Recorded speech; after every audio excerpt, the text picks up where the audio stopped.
Үзэгч та бүхэнд орой мэндийг хүргэе. Бид студиэс дахиад зочинтой ярилцах боллоо. Зилэн компани гүйцэтгэх захирлаар ажиллаж исэн. За шир зан авагт Батирээдүү гэдэг ийм хүн байгаа. 5 жил гаруй хэцүү нэртэд буюу хорих ангид яаж шийдвэрсэн. 5 тэрбум орчим төгрөгийн хохирлын асуудалд холбогдно. Хонглын гигдээд яваад байгаа энэ кейсүүдийн бол томоохонд нь тооцогдох нь таавалчж байна. За тэгээд таны хэргийг хин гэдэг хүмүүс ямар байдлаар шийдсэн гэдгийг нэг цэгцтэй тодорхой оновчтой хэлж өгөөч. За энэ явдал 2010 оноос ихтэй. 2019 онд 91 онд анх танилцсан манай өвөр Монгол найзууд Монгол хөрөнгө оруулалт гэж Бирүү Маян гэж компаниг үүсгэн байгуулад За намайг одоо Монгол далайн гүйцэтгэх захирлаараа тавьсан.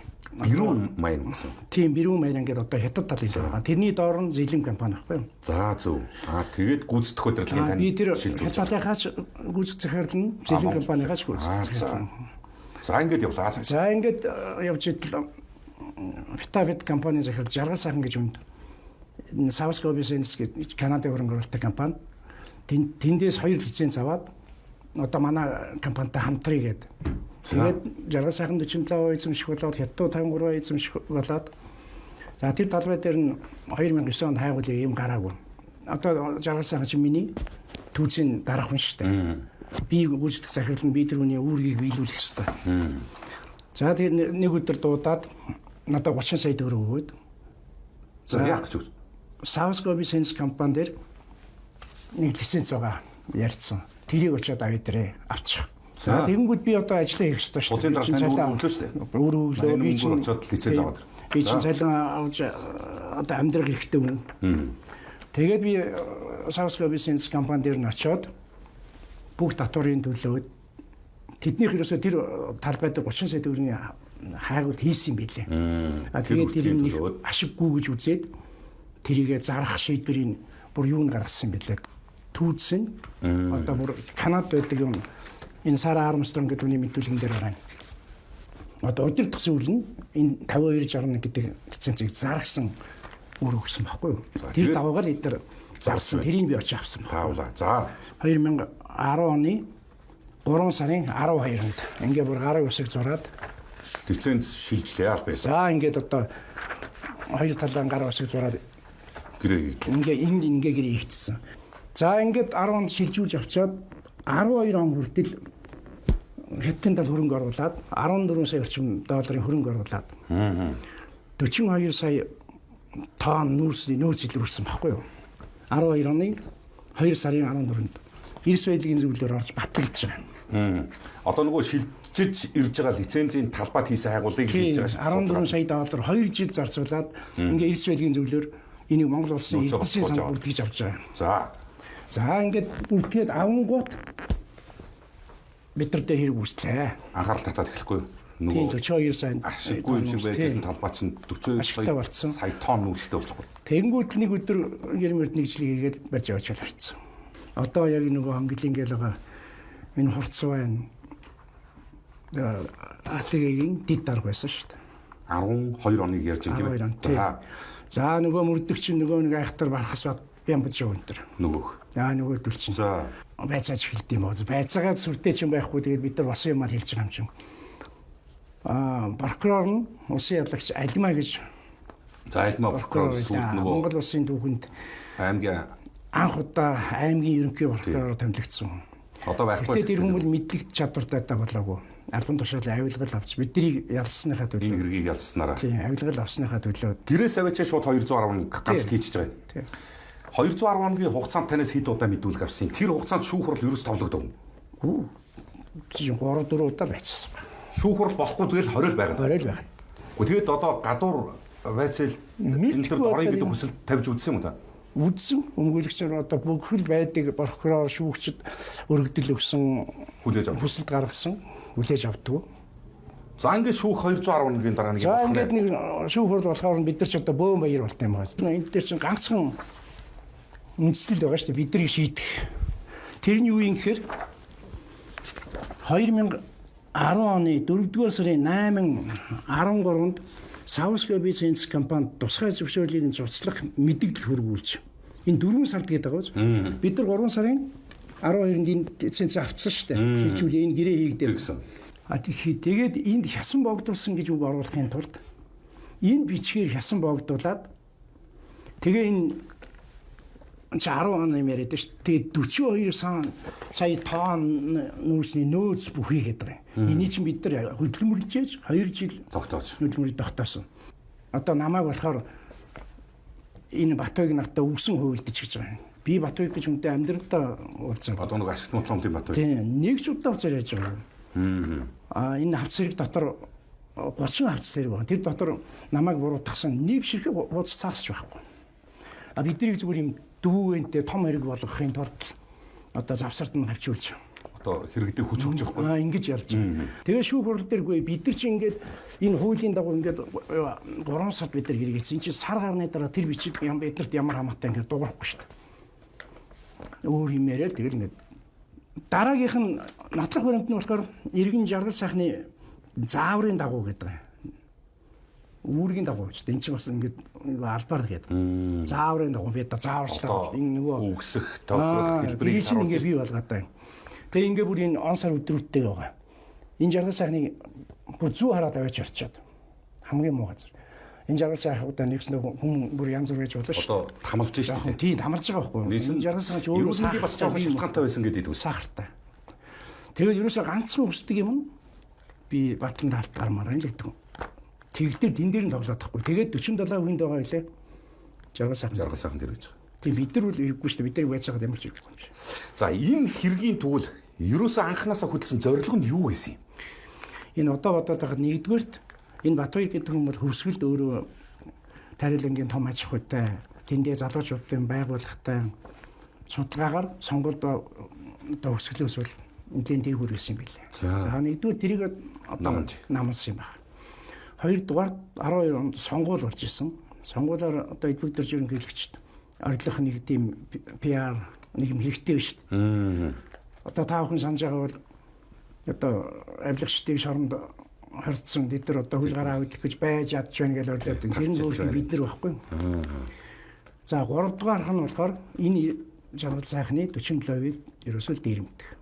Дээрэмдсэн. Та бол одоо ингэ хэлж байгаа шүү дээ. 14 сая долларын хөрөнгө оруулалт хийцэн 2 жилийн хугацаанд. 42 сая тонн нүүрсний нөөцтөгийг тогтооцсон.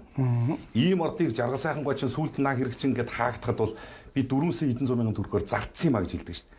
14 сая долларынхоо хөрөнгө оруулалцгаад 4 сая 100 мянган төгрөгөөр зарах ер нь энэ юу гэсэн үг вэ? Тийм болтол хүнийг тамлж, айлгаж, сүрдүүлж.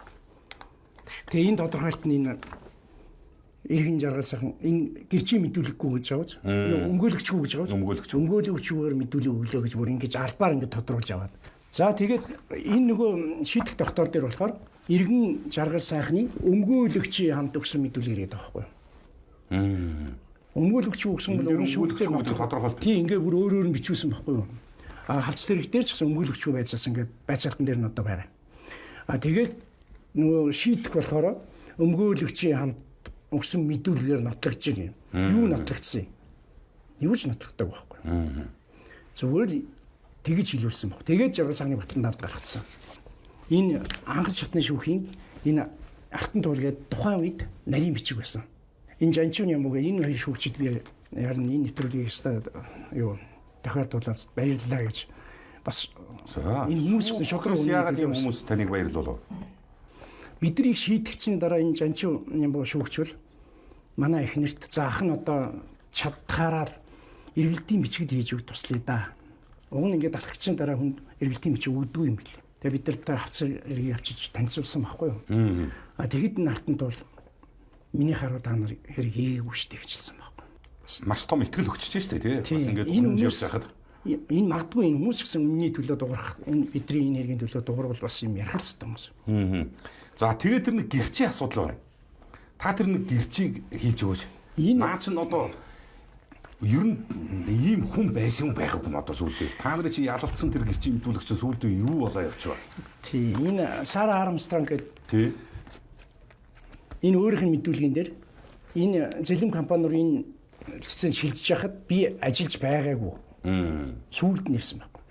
Тэгээ энэ байгаагүй хүнээс мэдүүлэг аваад Тэгээ энэ хүнийхээ энэ гэрчим энэ үл яг уу энэ 5261-ийг одоо зар гэдэг. Гэхдээ энэ хүнд бас хэрэгтэй мэдүүлэг өгсөн. 5261-ыг удирдах зүйлийг шийдээд зарах шийдвэр өгсөн маа гэдэг энэ мэдүүлгэн дээр байж хавцлал дотор байж. Тэгэхээр энийг болохоор хэрэглэхгүй байна. Ганцхан ашигт моторлын газрынхан энэ 5261 гэдэг лицензийг сонирхож яасан гэсэн мэдүүлэг өгсөн байна. Гэхдээ наач байгаагүй юм шүү. Байгаагүй. Тэгээ яаж мэдээд мэдүүлэг өгөө? Энэ Сара Армстронгийн мэдүүлгээр нотогдож байна гэж байна. Байгаагүй хүний мэдүүлгээр нотогдож байгаа юм. Мэдүүлгээр шийдэж байгаа. Монгол Улсын ерөнхийлөгч Элбэг Доржийн хувьд та санаж ивэл тэр үед нөгөө Савскоп Сенс компани гүйцэтгэх удирдлага дээр оноосон байсан хэргийг би Монголоо бодоод өршөөлөө гэж хэлээд явуулсан байдаг да. Тий.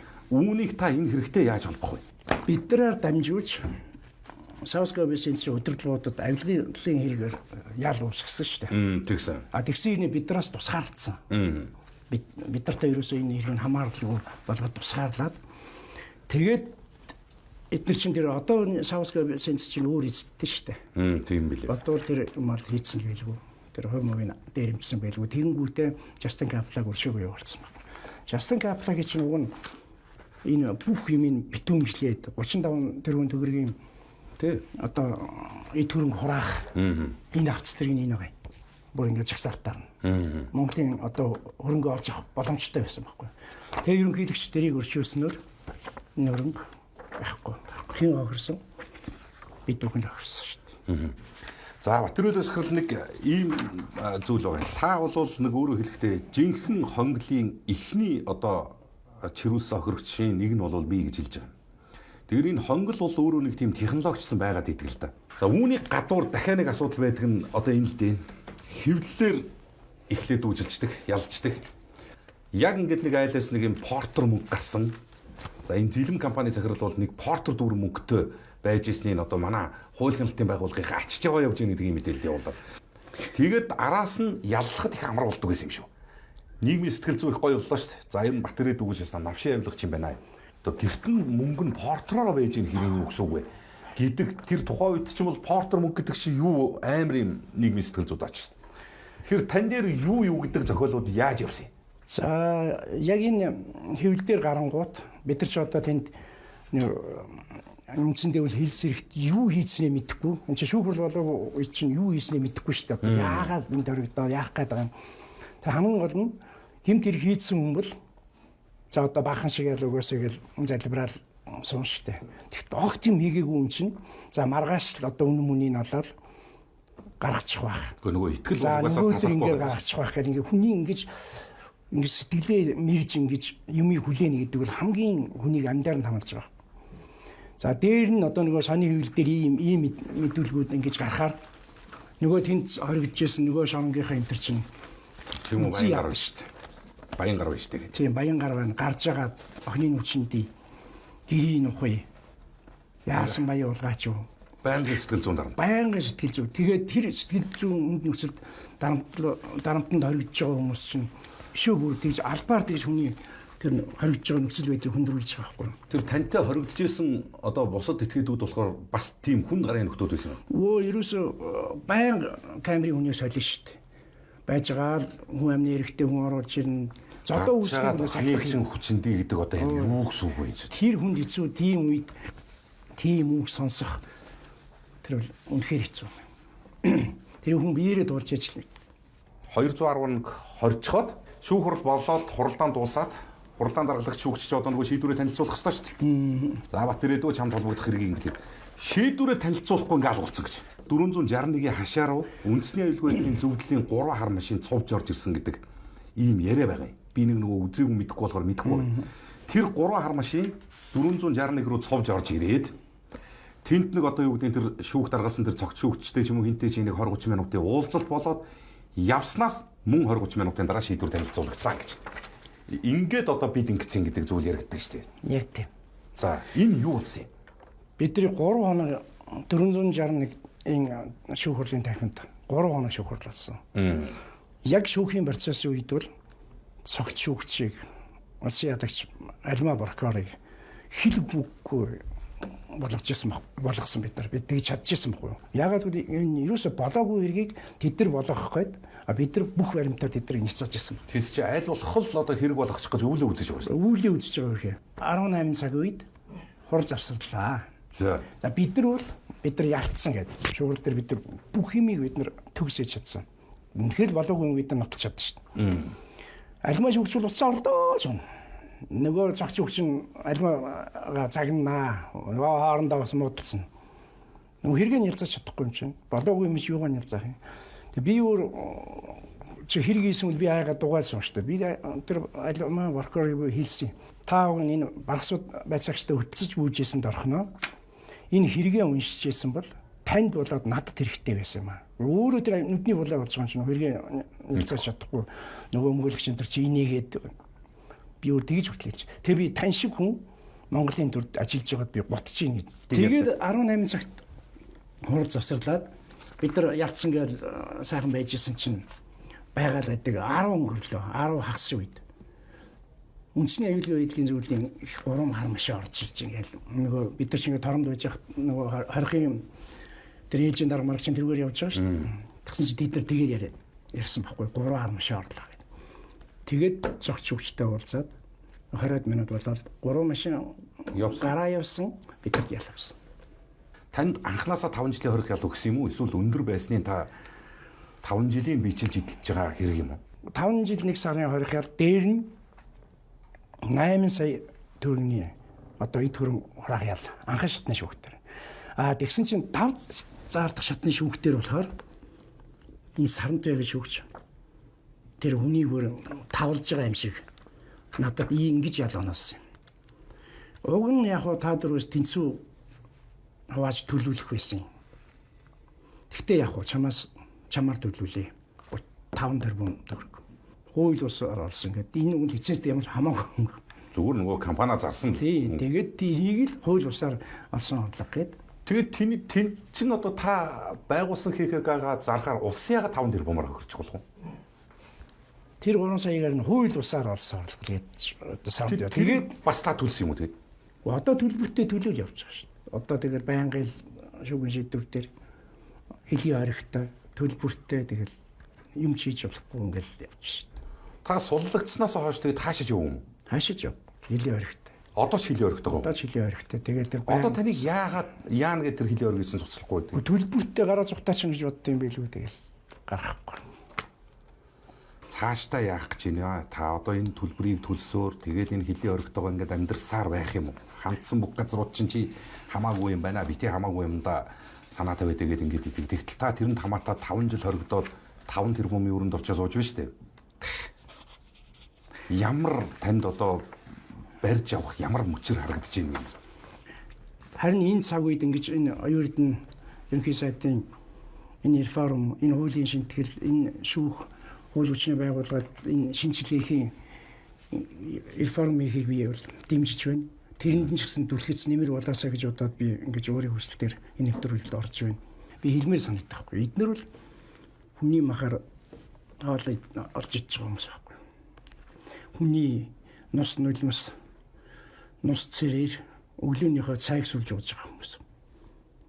Энийг амьдаар нь тамлж өөрсдийнхөө эрх ямбын төлөө энэ хүмүүс ямар дутаагүй штэ. Эрх ям албан тушаал ахихын төлөө тийм мухай мэдж байгаа хүмүүс. Энэ Батэрдүү ингэж штэ. Хэрэг үртгэлийн хэргийг хаах шийдвэр гарсны дараа хохирогч түүний өмгөөлөгч хүсэлт гаргуул хэрэг үртгэлийн хэрэгтэй танилцуулна гэж заасан байх ба. Гомдол гаргагч нар нь уг хэрэгт хохирогчоор тогтоогдоогүй байх тул хэрэг үртгэлийн хэргийг танилцуулах хууль зүйн үндэслэхгүй байна гэж. Тийм. Тэгэхээр та энэ хэрэгт хамаарлаг юм шүү. Тэг би энэ дээр хамаагүй л мэдээ чинь танилцуулах гад тэгэхээр Батэрдүү гэдэг хүн энэ хэрэгтэй холбоогүй болчиход шүү. Тэг холбоогүй хэрэгтэй яллуулчихсан юм. Энэ тийм л юм болчихоо. Тэг хонгодын шүүгт чи ийм л хүчтэй шүү. Тэгэхээр таныг чирсэн нөгөө хонголчин нурсан юм ер нь. Бага. Өнөөдөр ч гэсэн хэнийгч ямар ч хэрэгт унгаахад бэлэн л байж байгаа. За баярлалаа. За ингээд студиэс өнөөдөр ярилцсан зочин. За шир зан авахта Батэрдүү гэж ийм хүн байлаа. Тэгээд үзсэн хүмүүс бас анхааралтай тунгаавал гэж ингэж бодож байна. Хамт байсан баярлалаа. За урилга хүлээж авсан танд баярлалаа.